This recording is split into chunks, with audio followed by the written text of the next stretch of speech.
Welcome everyone to the video lecture series of Math 23. Today's lesson is entitled Vector Fields, Curl, and Divergence. Note that this video lesson has two parts. Okay, so let's begin with the first part. For this part, we shall only be focusing on what a vector field is. Early on, maybe in Math 22 or on your high school physics, you have learned the difference between scalar and vector quantities. As we know, scalar are quantities that only have magnitude, while vectors have both magnitude and direction. So we begin by defining what a scalar field is. A scalar field on Rn is a real valued function whose domain is a subset of Rn. In short, functions from Rn going to R. Here are some examples of scalar fields on R2 and on R3. So for scalar fields on R2, we have F1 and G2, both of which are functions with two variables. And for scalar fields on R3, we have F2 and G2, both of which have three variables, x, y, and z. Hence, that's why they're called scalar fields on R3. So once again, a scalar field on Rn is just our usual function having n variables and an output of a real number. Next, for the main focus of our lesson, we shall be defining what a vector field is. A vector field on Rn is a function whose output is an n-dimensional vector, wherein each of the n components is a scalar field on Rn. In short, we have a vector-valued function having n variables and whose range would just be an n-dimensional vector. And each component would be a scalar field on Rn. So to illustrate, a vector field f on R2 will have the following form. It's either this or that one. You can write it this manner or in this manner. So f here has two variables, x and y, and it has two components, p and q, both of which are scalar fields on R2, or both are functions from R2 going to R. Whereas, if we have a vector field g on R3, g would have the following form. So G here has three variables, x, y, and z, and it has three components, p, q, and r, all of which are functions of three variables, also of x, y, and z.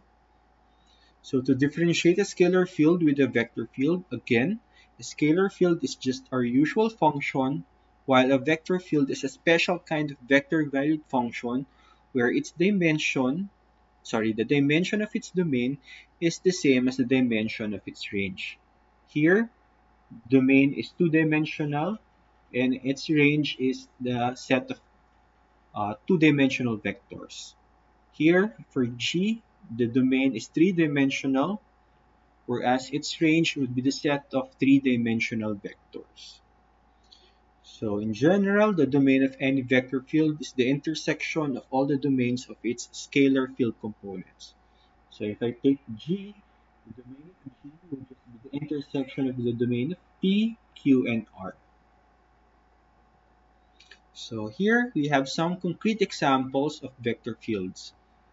So F and G here, the two examples are vector fields on R2. We have two variables x and y, and both of which have two components. For F we have x plus y, then xy, and for G we have cosine x and sine y. Then the last two examples here are vector fields on R3. We have three variables x, y, and z, and they have three components. Okay, now if we take this function h has two variables x, y, and it's given by the vector valued function having components x squared, y minus x, and cosine x. Note that this vector valued function is not a vector field. Why is that? Well, primarily because h here has its domain to be just two-dimensional, whereas its range is three-dimensional. So in that sense, it's not a vector field. So how will we make it a vector field, or how will we try to correct it? Well, we can consider the following. We have h1. We could either try to extend h to h1 by making it a function of three variables. So now the domain is three-dimensional, and retaining the range to be a three-dimensional vector. Or we could try to restrict H, wherein you have the domain to be still two-dimensional, but its range is now a two-dimensional, the set of two-dimensional vectors. So here H1 and H2 are both vector fields, but note that H1 is a vector field on R3, whereas H2 is a vector field on R2. Okay, so next would be graphing vector fields. So as I've mentioned before, a vector field is simply a special kind of vector valued function. In Math 22, we have tried to graph vector valued functions in one variable. Then at the start of Math 23, we also have vector valued function having two variables. So when we try to graph vector valued functions, we simply graph the position representation of its vectors.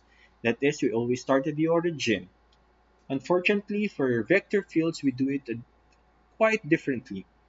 In graphing vector fields, we try to superimpose the range, which is a set of vectors with its domain, which is a set of points. And note again that for vector fields, the dimension of the domain and range would be the same. So I shall try to illustrate graphing via an example. For example, let's take the vector field f on R2. So we have two variables x and y. Then we have two components, negative y and x respectively. So what I will do is to take some test points. Let's take the points 1, 0, negative 1, 0, 1, 0, 0, 1, and negative 1, 0. And under f, we get the following vectors. So 0, 1, then under f, this point will be sent to the vector negative 1, 0, and under f, we have negative 1, 0 will be sent to the vector 0, negative 1. So we shall add more test points. Let's make it 6. Then to graph this vector field using these test points, we shall start with one of our test points, for example 1, 0. Then we shall draw its corresponding image, the vector 0, 1, by starting from the point 1, 0 and going to the point 1, 1. So to illustrate that, we have this. So we have the point 1, 0 here. Then from there, we will draw the vector 0, 1. And we shall do that for all of our test points. For example, let's take another one. For example, take 1, 1. So f of 1, 1 is negative 1, 1. So we start at the point 1, 1. And we draw the vector negative 1, 1. So that is the vector from 1, 1 going to 0, 2. And if I take another vector, let's say negative 1, 0. Sorry, another test point, negative 1, 0. So we have the point negative 1, 0. Its image under f is the vector 0, negative 1. So this is the vector 0, negative 1. And if I do that for all my 6 test points, I'll come up with this graph. Of course, by taking more test points, we'll be having a better picture of our vector field. So we have here. So here, we'll say that this one is a better sketch of our vector field. But of course, this one was rendered using a graphing software. So if we look at our vector field and think of it as the velocity function of a moving object, then its graph would give us an idea as to what the trajectory or path our moving object would look like. So we call such paths as flow lines. So flow lines of a vector field are curves that are parameterized by a certain vector valued function, in this case r, such that its tangent vector is equal to our vector field f. So we have r prime here is equal to our vector field f. So by using our previous example, if an object starts somewhere here, we can see that by looking at the graphic's vector field, its trajectory would look like a circle. Or let's look at the other graph. Okay, maybe this one.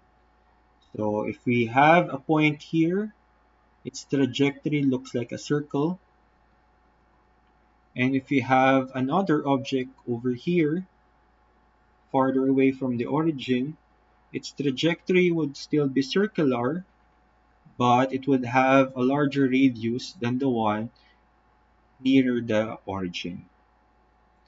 So we shall not be focusing that much on this part since solving for flow lines involves solving for differential equations. We just want to give an idea on how to look at vector fields. So we just want to look at applications of our vector fields.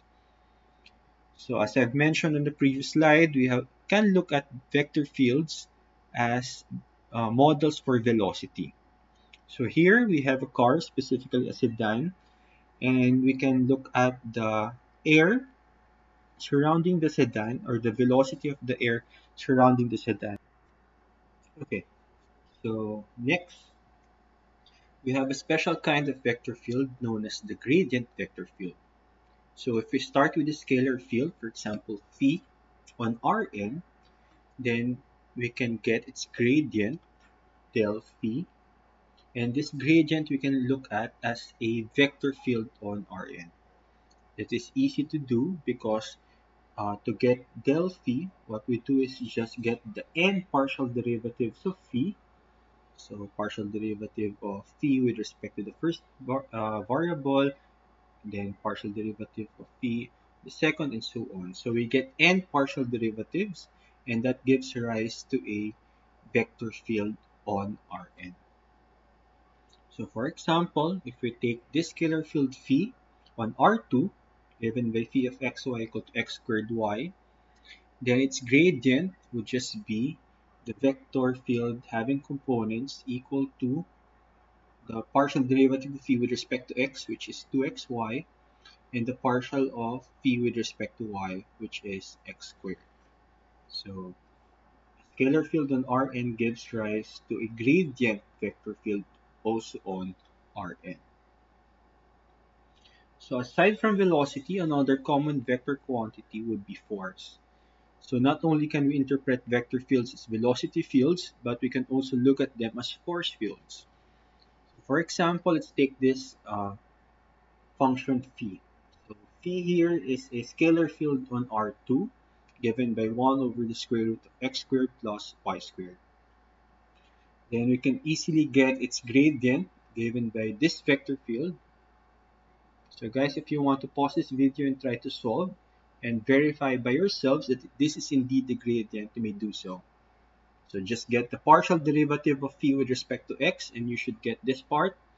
And the partial derivative of phi with respect to y should be this one. So note that this vector field here or this gradient can be interpreted as a gravitational force field. Why is that? Well, if we try to graph this gradient field, so we try to graph it, and by looking at this graph, at any point here, so any point on its domain, it looks like as if the vectors are all pointing towards the origin. It's as if the origin is a mass or some singularity that pulls all the objects or particles towards it. So in that sense, we have a, a gravity. So you could look at the force field as if it's gravity towards the origin. So actually one very good application of vector fields would be in modeling the force exerted on a moving object. So we can actually use calculus to find the amount of work done by that force, which we'll be tackling on some future lesson. Okay, so next. So gradient fields can also be used in finding local extrema of certain multivariate functions, especially for functions with more than two variables. So, but for our purposes, let's just focus on this two-dimensional example. So suppose we have a function of x and y, which is equal to sine x times sine y. So you have a scalar field on R2. So this is a smooth function. So its gradient can be easily obtained by this. Gradient of f is equal to the vector having components cosine x sine y and sine x times sine y. So on the right here, you can see the contour map of f together with the graph of the gradient. So since f is a smooth surface, the gradient of f should be zero at the local extrema, be it a maximum or minimum. So by inspection, you can see that the extrema would occur, for example, at this point, pi over 2, pi over 2. or at this point, negative pi over 2 pi over 2. We have another point here, pi over 2, negative pi over 2, and so on. We're in at pi over 2 pi over 2, we have local maximum, and at this point, negative pi over 2 pi over 2, we have a local minimum. So how can we use the gradient field to find those local extrema? Well, recall from the properties of the gradient that the gradient at any point xy always points towards the direction of the greatest ascent. Meaning that if you look at the graph of the gradient of f, all these vectors here, so in, if all the vectors surrounding a point are pointing towards that point, so for example, at this point, pi over 2, all the vectors surrounding it are pointing towards it. So we can say that that point we shall have a local maximum. So likewise, if we have a point here, pi over 2 negative pi over 2, where all the vectors surrounding it are pointing away from it, then that point would have a local minimum. Sorry, in this space, you have a local minimum. So point wherein all arrows or all vectors are pointing towards it, we have a local maximum. Away from it, you have a local minimum. Note that the gradient is always perpendicular to the contour curves. So here are the contour curves. Okay, so for the last slide in this part, we shall have an exercise. So it's just an exercise on sketching the graph of a vector field. So I want you to pause this video for a few minutes to try it on your own. So what we need to do is just to sketch the graph of the vector field f having components x minus y and x plus y on R2 using the points xy where x and y varies from these numbers. Okay. Okay, so to continue. So here we have 9 test points and we try to evaluate those points under f. So we have 9. And under f we get the following vectors. So to graph f using these test points, we start with a test point, for example, 1, 0, and using that point, from 1, 0, we shall draw the vector 1, 1. Doing that for all these test points, we'll end up with this graph. So from 1, 0, draw the vector 1, 1, then take another point, for example, 1, 1, point 1, 1, you draw the vector 0, 2, then take another point, for example, negative 1, 0, negative 1, 0, you draw the vector negative 1, negative 1. And do that for all of these 9 test points. Okay, so I hope that you learned something from this video. And again, this is just the first part of the lecture. I will see you again on the next part.